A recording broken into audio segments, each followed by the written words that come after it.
Every time an organization or individual creates a conduit through technology to communicate, whether that conduit is human driven, such as email, or technology device driven, such as virtual private networks or some kind of remote connectivity, we also open ourselves up to some form of hacking. All of the tools that we use, whether it be firewalls, routers, servers, workstations, internet connections, ISPs, all of them are not 100% secure. Every time you create the configuration changes that improve the security, the needle starts moving up to 100%, but it never gets there entirely. Not only that, but bad actors are constantly on the lookout for new ways to compromise those devices and your employees. At the same time, the vendors who are creating these tools are also looking for these vulnerabilities so that they can create modifications or enhancements to protect you against them. The race is on.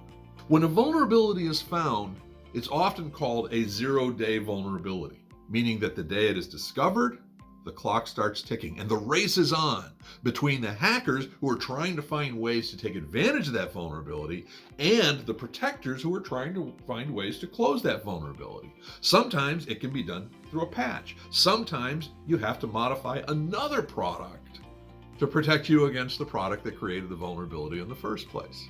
And then stuck in the middle is you and me.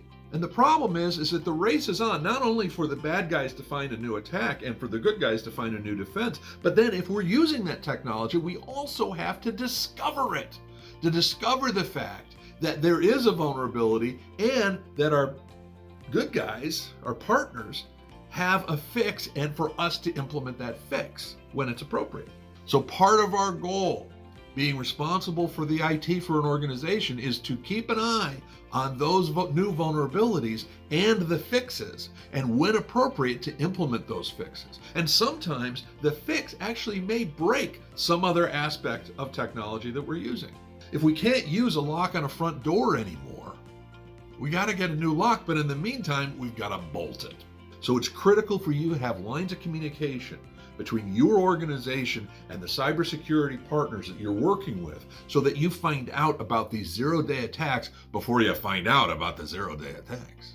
So here's my question to you. What are you doing, either as the CEO, to your IT providers, or as the internal IT person? What are you doing to make sure that you hear about zero-day attacks before you hear about zero-day attacks? Tell me about it in the comments below.